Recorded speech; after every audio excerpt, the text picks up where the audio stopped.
All of the battles, all plans, and every act of heroism and villainy were leading to this decisive encounter. Both the forces of good and evil had made their final preparations, and the fate of the War of the Ring, and with it the entire Middle-earth, was about to be decided at the Battle of the Pelennor Fields. While we wait for Aragorn's Return of the King moment, you can be a king yourself right now with our sponsor Kingdom Maker, available to download on Android or iOS for free via our link in the description. It's like a combination of a strategy game, an RPG, a life simulator, and a general mix of light-hearted medieval antics. You'll be building a kingdom via military, economic, and social means. That means you'll gather resources and train armies as you often do, but you'll also want to throw a few sacrifices to the gods, explore the land and its many dungeons with your nobles, and to make sure you have the best nobles around, you need to meddle in marriage and get the right babies. New characters inherit traits from their parents, so this underlying matchmaking drama is part of the strategy. You can customize everything and rearrange your buildings and characters as you see fit to make sure it's truly your kingdom. But don't isolate yourself from the rest of the players. Join alliances to make fighting easier, or participate in large-scale rivalries between the alliances, sending aid to any battles you want, where your unique champions and armies engage in real-time combat. Start your kingdom right now for free, either on Android or iOS, by using our link in the description. Not long after the defeat at Ramos Ekor and the near-mortal wounding of one of the last great captains of Gondor, Faramir, the forces of Mordor amassed upon the plains of Pelennor. The Witch King brought with him tens of thousands of orcs and men of Khand, Rhûn and Harad, alongside Oliphants and Trolls. They began to build siege equipment and dug trenches, while a sizable portion of the army, consisting of both orcs and Easterlings, was sent to protect the northern roads from the arrival of the Rohirrim. Here they also dug trenches and placed wooden spikes within them, in order to negate the advantage of the Rohirrim cavalry, which remained famed throughout all of Middle-earth, before settling into their fortifications. The siege began on the 13th of March, as the Witch King attempted to soften the defences of Minas Tirith with a massive bombardment of their walls. This initial attempt failed miserably, as the outer wall of the city, Othram, was built by the Númenóreans using black rock, and was as impregnable as the Tower of Orthanc. This forced the forces of Mordor to change tactics, and incendiary ammunition was fired over the wall, setting the lower city ablaze. The orcs also began firing salvos of the decapitated heads of the fallen at Osgiliath in an attempt to destroy the defenders' morale. In response to this, Gandalf, accompanied by Prince Imrahil, made circuits of the Othram, inspiring all who they met to remain steadfast despite the sheer size of the enemy at their gates. On the same day, Aragorn, meeting with the southern Gondorian army, took command and made his way to meet with the Corsair fleet, which was now bearing down on Minas Tirith. This force consisted of archers from the Blackroot Vale near Erich, infantry from Lebanon and Lamedan, and a number of other less distinguished units, yet their support would prove vital in the battle to come. The forces of the king intercepted the Corsair fleet at the famous port city of Pelegir in what would later become known as the Battle of Pelegir, which was Aragorn's first battle on Gondorian soil since he served in the employ of Denethor's father under the name of Thoringil many years past. The Corsairs, who were not famed for their discipline, had erred in stopping to loot and plunder every port town they came across during their journey towards Minas Tirith, and Aragorn's forces caught them right in the middle of just such an operation. The latter quickly divided his troops among his respective commanders, and they began to pick off the smaller looting parties of the Corsairs. At the same time, the forces of the dead cut a bloody swath through the Corsairs, who were struck by such fear that many jumped from their ships at the sight of the men of Dunharrow rather than face them. In this way, Aragorn quickly liberated the city, and now bolstered by the mariners of Pelegir, his troops could swiftly make their way up the Anduin to relieve the besieged Gondor. Aragorn was, however, a man of his word, and first released the Oathbreakers from their torment, announcing that their oaths had been fulfilled, before sending his makeshift flotilla on its way. While the first attempts at breaking the morale of the Gondorians had failed due to the leadership of Gandalf and Imrahil, the Easterlings, using their Mumakil, had pulled the siege towers closer to the wall during the night, and the next day would prove pivotal. The men of Gondor held firm, however, repulsing each wave of orcs and Easterlings respectively, destroying many of their siege towers in the process. Unfortunately for them, the necessity of defending the wall in its entirety from the siege towers meant that the Great Gate, which was the only weakness in the otherwise impenetrable wall, could not be defended sufficiently. Here Gandalf and Imrahil positioned themselves and led the defense of the gate, with the casualties on the part of the besiegers immense due to the unwillingness of the defenders to give any ground, in spite of the unending waves of foes they faced. While the odds seemed stacked against them, as no messenger had been received accounting for reinforcements, the Rohirrim had progressed farther than one would have expected in their attempts to reach the city. This was due to the aid of Gan Burigan, who was the chief of the Druedain of Druedan Forest, an ancient race of men who dwelt within the forest and refused to succumb to the corruption of the Dark Lord, despite his growing influence among the men of the West. Though small in number and in stature, they had warded off a large orcish force using hit-and-run tactics, as well as exceptionally potent poisoned arrows. When Theoden and his 6,000 arrived at the eaves of the forest, they were greeted by Gan Burigan and a company of his men, who warned him of the force who now blocked his path to Minas Tirith. Sensing the urgency of the situation, the chieftain wasted no time in leading the Riders of the Mark through the forest, bypassing the force of orcs and Haredrim, allowing them to arrive at the Ramas Ekor at dawn on March 15th. The situation in Minas Tirith, despite the valiant efforts of its defenders, was worsening. The forces of Mordor had brought forth a great battering ram, known as Grond, named in honor of the warhammer which the original Dark Lord Morgoth had wielded in battle in times long since past. This Hammer of the Underworld had been forged in the foundries of Barad-dûr specifically for the purpose of bringing down the Great Gate of Minas Tirith. The siege work itself was 60 feet in height and 150 long.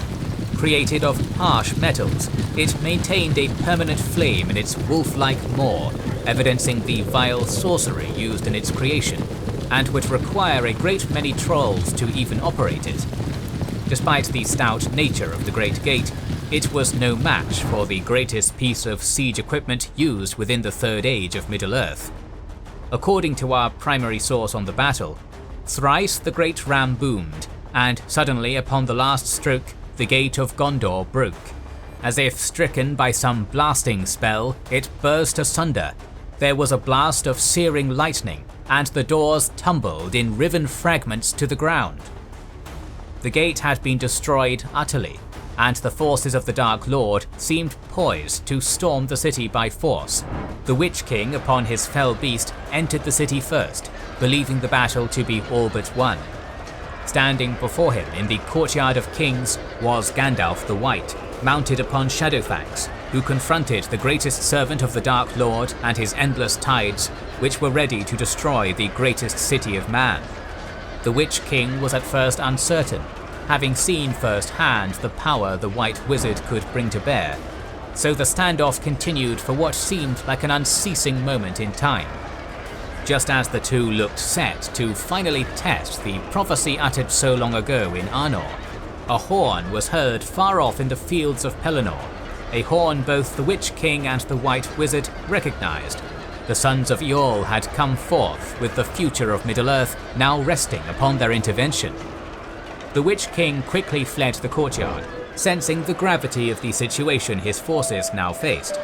However, Gandalf could not give pursuit, as he received ill news from Pippin of the fate of Faramir. Denethor, having made use of the Palantir one last time, finally had succumbed to the madness, and with his will now broke, sought to commit suicide. Unfortunately, believing his son was now dying, he sought to end Faramir's life alongside his, and had ordered a pyre to be constructed on which he would have them both burned. Pippin protested and was ejected from the room. In a panic, he ran to Beregond of the Citadel, whose love of Faramir overrode his sense of duty to the city, and he rushed into the burial chambers of the kings of Gondor, preventing the pyre from being burned, while Pippin sought out Gandalf's aid. When Gandalf arrived with Pippin, they saw that Beregond had been forced to slay several of the attendants in an attempt to delay the murder-suicide. Gandalf was able to save Faramir. However, the despair of Denethor was so great that even in knowing his son would survive, he elected to cast himself upon the pyre. So ended the life of the last true steward of Gondor, as the post would become less relevant in the years to come due to the return of the king. King Theoden of Rohan emerged upon a hillock on the edge of the Pelennor fields at the head of 6,000 riders of Rohan, where he looked down upon the doom of his age and did not falter, despite the immensity of the fight which now awaited the aged warrior king. The ranks of Orcs and Southrons now turned to face the new foe, which had emerged seemingly from nowhere. They had been caught unawares, and could not effectively reconfigure their formations to face what was to come. Theoden, turning to his men, organized his commanders, asking of them that they fear no darkness that day, before addressing the 6,000, now numbering as one of the greatest kings to ever have sat upon the throne of his forefathers. Arise, arise, riders of Theoden! Fell deeds awake, fire and slaughter, spear shall be shaken, shield be splintered, a sword day, a red day, ere the sun rises! The chant of death was taken up by the warriors of the Mark, as a cacophony of shouts, cheers and horn blasts filled the air, further breaking the morale of the forces of the Dark Lord. Before Theoden pulled his horse, Shadowmane, once more to face the might of Sauron, with a light jolt to the side of his trusty mount, the horse jolted forward, and with this came a thundering of hooves that had never before been heard upon the field of Pelennor. 6,000 of Rohan crashed forward, first meeting the hordes of Orcs, which hastily arranged in a pike formation. The servants of Sauron were powerless to stop the flowing tide of cavalry, and were swept under the hooves of the king and his men with ease. Sensing the desperation of the situation, the great chieftain of the Haradrim mounted a countercharge, meeting Theoden head-on in brutal single combat. The fight dragged on, yet the old king did not falter, and struck down his enemy with all the vigour of a man half his age. The cavalry of the Haradrim was further slaughtered en masse as the Rohirrim pushed ever onwards, destroying everything in their path, until Theoden looked upon his final foe. The Witch King of Angmar on his fell beast swooped downward, mortally wounding the king under the weight of his beloved steed. The sheer terror the Lord of the Nazgul instilled caused Theoden's honour guard to rout, save for one, who was known to his comrades as Durnheim throughout the march to Minas Tirith. It was in fact the king's niece, Éowyn, disguised as a man alongside the hobbit Merry. Unwilling to bow before the terror of the Nazgul, she boldly stood her ground, displaying the same courage her king had moments earlier. The Witch King then confidently stated that no living man can kill me, to which the Shield Maiden of Rohan removed her helmet and responded, "No living man am I, you look upon a woman. Éowyn I am, Eamond's daughter. Begone, if you be not deathless, for living or dark undead I will smite you if you touch him." Now she stood alone before the Lord of the Nine, and struck down his fell beast in defence of her beloved uncle, cleaving the beast's neck in one fell swing of her blade. The infuriated Witch King attacked Éowyn with great malice, hefting a large mace, and shattered her shield, breaking her arm in the process and forcing her back. It was at this point that Meriadoc Brandybuck stabbed the creature in the leg with the barrow blade he had picked up so long ago in his journey. The dagger was of the make of the land of Arnor, and caused the Nazgul immense pain, bringing him to his knees, while also breaking Merry's arm with the force of the impact. Éowyn, then regaining her footing, thrust her blade through the Witch King's helm, finally fulfilling Glorfindel's prophecy at the Battle of Fornost that not by the hand of man would the leader of the Nine be defeated. Badly weakened by the fight, she succumbed to the Black Breath, which was a result of direct contact with a Nazgul, leaving her hovering close to death. Merry then dragged himself closer to the now dying King of Rohan, and was there to hear the dying words of Theoden, Lord of the Mark. "Farewell, Master Hobbit. My body is broken. I go to my fathers, and even in their mighty company, I shall not now be ashamed." Éomer, despite his heartbreak at the loss of his beloved uncle and the perceived loss of his sister, now assumed control of the Rohirrim. The charge, slowed but not stopped, continued to wreak devastation among the forces of Mordor. The men of Gondor began their own sortie from the gates, catching their foes unawares, and also inflicting heavy casualties upon the forces which were closest to the gate. First among them was Imrahil and his mounted Swan Knights, who cut a bloody swath through the forces of the Dark Lord in an attempt to reach Éomer. The fighting grew bloody and desperate, as the immense weight of the Mumakil and Haradrim, alongside the reserves of the Orcs, kept the men of the West separated, allowing the numerical advantage to once more turn the battle in favour of the servants of the Dark Lord, even in the absence of their overall commander. It was at this point that the hearts of every man of the West sunk as the ships of the Corsairs of Umbar arrived. Despite thinking that their defeat and destruction were inevitable, they fought on. Neither side expected Aragorn, alongside the Grey Company and the southern army of Gondor, to emerge from the ships. Yet the impact of this sudden appearance, symbolised by the unfurling of Arwen's banner by Halbarad, was felt by both sides of the conflict. The newly arrived men of the West, with Aragorn at their head, wielding the blade Andúril, drove a wedge through the forces of the Dark Lord, separating those closest to the city from those nearer to the Anduin. None among the servants of Sauron could stand before the might of Andúril that day, as Aragorn swept aside all who stood in his way, cutting deep into the host which threatened his city. Capitalizing upon these unexpected reinforcements, Imrahil and Éomer marshalled their flagging forces time and again through repeated cavalry and infantry charges, cutting off divisions of the Great Horde and slaughtering them en masse. Most of the host of Mordor was slain, with the Orcs now seeing that victory had slipped from their grasp, fleeing and being cut down in the thousands, with many more drowning as they attempted to cross the Anduin to safety. A large force of Easterlings, whose hatred for the men of Gondor outweighed their own instincts for self-preservation, refused to flee the field and fought to the last man, earning the bitter respect of the men of the West. Some of the more disciplined Orcs rallied a rearguard of sorts, and were successful in inflicting heavy casualties upon both the Gondorian and Rohirrim forces, but soon they were overrun too, with Aragorn finishing the last ones off, effectively ending the Orcish resistance and the Battle of the Pelennor Fields. The losses on both sides were considerable, with nearly the entirety of the forces of Mordor utterly destroyed. This was of little consequence to Sauron, however, as he still possessed large numbers of Orcs within the plains of Gorgoroth, alongside his experimental new Uruk-hai units. It was the loss of his chief lieutenant, the Witch King of Angmar, which he rued most, as he remained irreplaceable in the eyes of the Dark Lord. Casualties suffered by the men of the West were also substantial, with Theoden chief among their number. Éomer estimated that less than 4,000 Rohirrim were now capable of battle, with a large number of his forces dead, injured, or having lost their mounts. All in all, however, Aragorn estimated that even with the soldiers he would need in the coming conflict, the garrison of Minas Tirith, with the addition of the southern armies, was now greater than it had been before the siege.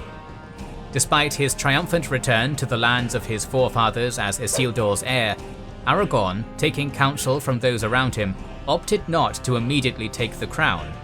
The possibility for counterclaimants, or those who would actively oppose the return of the king, was too great a chance to take at a stage where the fate of Middle-earth still hung upon a knife's edge. Aragorn sought to act as a healer to his people, immediately curing Faramir and Éowyn, who barely clung to life, before turning his attention to the others who had fought so bravely in the defense of the city, saving many lives and easing the suffering of his people everywhere he went. While these selfless acts immediately won over the likes of Faramir, it was his humility and self-sacrifice, exhausted as he was, that won over the people of Gondor. This also fulfilled the prophecy of Eoreth, the chief healer within the city at the time. "The hands of the king are the hands of a healer, and so shall the rightful king be known." He continued to heal people between March 15th and 16th within the walls of the White City, thereafter symbolically leaving the city and refusing to return until the future of Middle-earth had been resolved in favour of the Free Folk, as preparations were already being made for a final conflict to match that of the sheer immensity of the final days of the War of the Last Alliance. This brings us to the dying days of the War of the Ring. However, this is the story for our next documentary on the history of Middle-earth. The next few videos in this series will be dedicated to the concluding battles of the War of the Ring, but we're planning to cover the battles of many other fantasy, sci-fi and space opera universes, so make sure you have subscribed and pressed the bell button. Please consider liking and sharing as it helps immensely, and don't forget to comment. We'll try to read and respond to every comment, as we want to know what you think about this video and which videos you hope to see in the future. This is the Wizards and Warriors channel, and we'll catch you on the next one.